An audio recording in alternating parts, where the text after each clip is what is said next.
The whole Obama thing is extraordinary, isn't it? It is absolutely extraordinary. Tulsi Gabbard, the Director of National Intelligence, has referred Obama to the Department of Justice or the FBI or someone.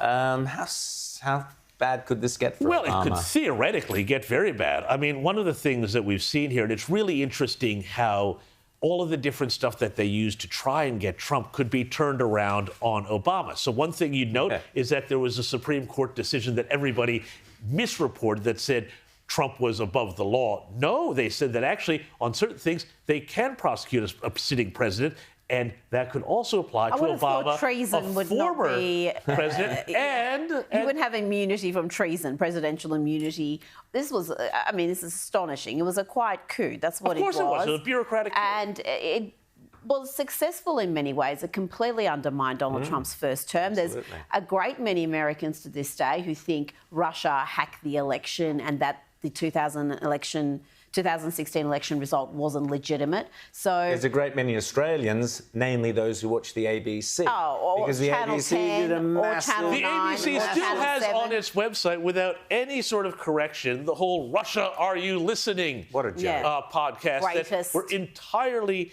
based around, and they spent hundreds of thousands of dollars sending people to Washington around the world to try and chase down this Russia hoax. I mean, what a great use of Australian taxpayer dollars. They did that when it was already clear to anyone with a functioning brain it was a hoax. I mean, they did that quite late in proceedings. And if you're actually paying attention to this story, you knew it was completely without foundation. There was just nothing there to warrant the mass hysteria that we saw for 3 solid years, let's 4 not years forget, almost. Let's not forget, as part of the initial investigation that found nothing and that there was no there, they wiretapped Donald Trump's Trump Tower. That means that, I mean, you want to talk about Watergate and the Watergate breakout. Well, hello here. They wiretapped a presidential candidate, his business, his office, his home.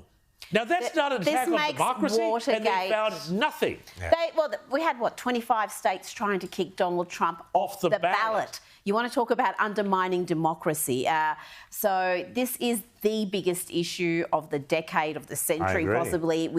It has been so underreported, and I think part of the reason is obviously the politics of the media, but also the fact that the media was complicit. They were in on it. They won Pulitzer Prizes. They won Pulitzer Prizes at the Washington Post, the New York Times, and they got all the kudos from all of the lovely lefties because the entire game was, we've got to stop Trump. Now, for them to go back and say, oh, hey, we kind of got it wrong here, we were used. Well, of course, we know how it works. They were all getting information dropped out to them by their sources in the intelligence community. Jake Tapper will write a book in about 5 years saying, that Russian collusion hoax. Let's also not forget this. So Tulsi Gabbard basically revealed how the Obama's team, the FBI and others, were told to go out and find, create the proof, manufacture it.